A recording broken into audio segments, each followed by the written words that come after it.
আসসালামু আলাইকুম। আইগ্যাস ইউনাইটেড সকালের খবরে আমন্ত্রণ জানাচ্ছি আমি খোরশেদা কাকলি। 24 জুলাইয়ে ছাত্র জনতার আত্মহতি, অঙ্গহানি ও সংগ্রামে ফ্যাসিবাদ মুক্ত হয় বাংলাদেশ।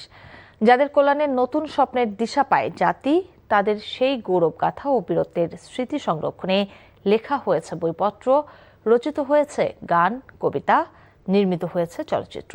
তবে এসবে জুলাইয়ের সেই স্মৃতি কতটা উঠে এসেছে, তাতে আকাঙ্ক্ষা আর আক্ষেপের ব্যবধানে বা কতটুকু, সে প্রশ্নের উত্তর খুঁজেছেন HM মেহেদী হাসান।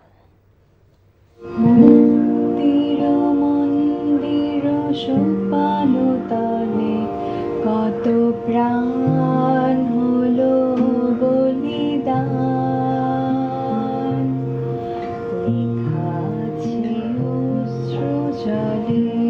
মুক্তির আকাঙ্ক্ষায় জুলাই 24-এ নেমে আসে এক বিষাদ সিন্ধু। 36 দিনের ইতিহাসের দীর্ঘতম জুলাইয়ে এদেশের অদম্য তরুণের যুথবদ্ধ আন্দোলন ভেঙে চুরমার করে দেয় 1.5 দশকের ফ্যাসিবাদের শিকল ও বন্দিশালা।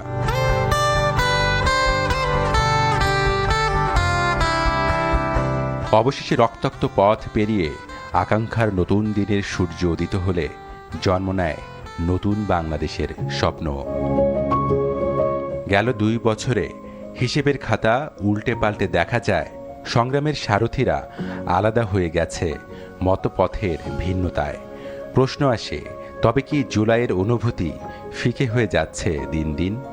এই স্মৃতি যাতে মুছে না যায় সেটার একটা ব্যবস্থা করা। জুলাই জাদুঘর করা হয়েছে, সেটা এখনও খোলা হয়নি এবং সেই জাদুঘরে কি আছে আমরা সত্যিকার অর্থে জানি না। কিন্তু আমরা এই জিনিসটা আমাদের জন্য এত গুরুত্বপূর্ণ, এরকম একটা বিরল সুযোগ আমরা পেয়েছি, আরেকবার কখনো আসবে কিনা আমরা জানি না। জুলাইয়ের স্মৃতি সংরক্ষণে সরকারি ও ব্যক্তিগত উদ্যোগে নির্মিত হয়েছে কয়েকটি চলচ্চিত্র ও ডকুমেন্টারি। তবে প্রশ্ন, তাতে জুলাই স্মৃতি ও বয়ান কতটা উঠে এসেছে? 8টা চলচ্চিত্র হওয়ার কথা, যদি ভুল করে না থাকি।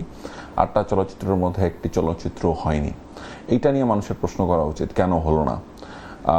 অনেক শর্ট ফিল্ম হওয়ার কথা ছিল, কারণ এটার যে দায়িত্বে যিনি উপদেষ্টা ছিলেন তিনি ফিল্মেরই মানুষ ছিলেন। কিছু এজেন্ট ঢুকে গিয়েছিল যারা আসলে চায় নাই ইতিহাসটা সত্যিকার অর্থে লেখা উঠুক। একটা কথা মনে রাখবেন, যদি আপনি আপনার ইতিহাস নিজে না লেখেন তাহলে আপনার ইতিহাস কিন্তু যারা পরাজিত তারা লিখে দেবে। জুলাই স্মৃতি সংরক্ষণে নির্মিত হয়েছে জুলাই স্মৃতি জাদুঘর। দেশ জুড়ে নির্মিত হয়েছে স্মৃতির মিনার। গেল 2 বছরে জুলাইয়ের ইতিহাস, সংগ্রাম ও আত্মত্যাগ তুলে ধরতে লেখা হয়েছে শতাধিক বই। এখনই তাই হতাশ হতে চান না এই লেখক গবেষকরা। প্রাতিষ্ঠানিক উদ্যোগের থেকে ব্যক্তিগত উদ্যোগে জুলাইকে নিয়ে অসাধারণ কিছু কাজ হয়েছে।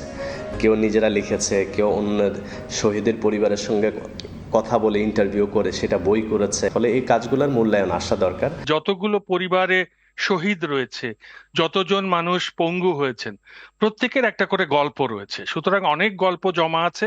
আমার ধারণা যে এই যে বিপ্লবী প্রজন্মটি, এরা যত বয়সের সঙ্গে সঙ্গে বড় হতে থাকবে, তত এরা এই রচনায় আরো দক্ষ হয়ে উঠবে এবং তাদের মাধ্যমেই আমরা জুলাই নিয়ে ভালো কবিতা, ভালো গল্প এগুলো পাবো বা উপন্যাসও পাওয়া যাবে।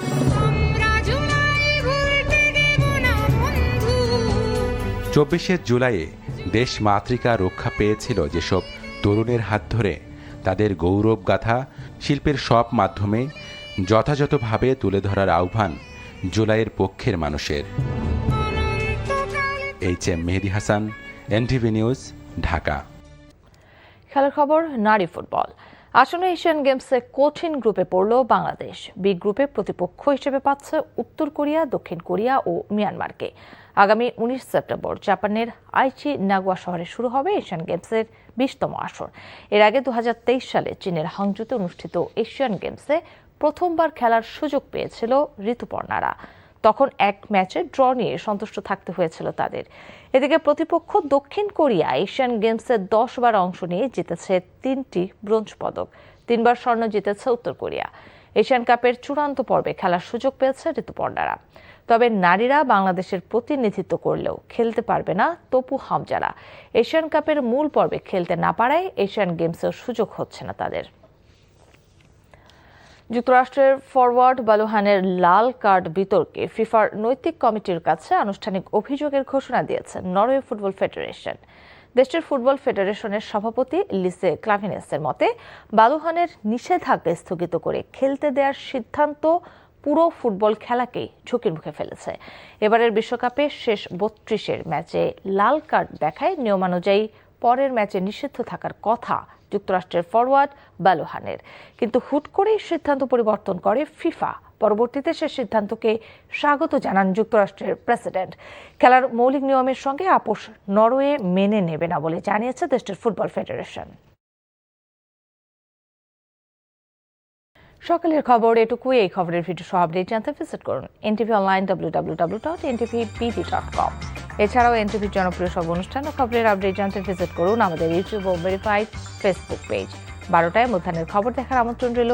ধন্যবাদ সবাইকে।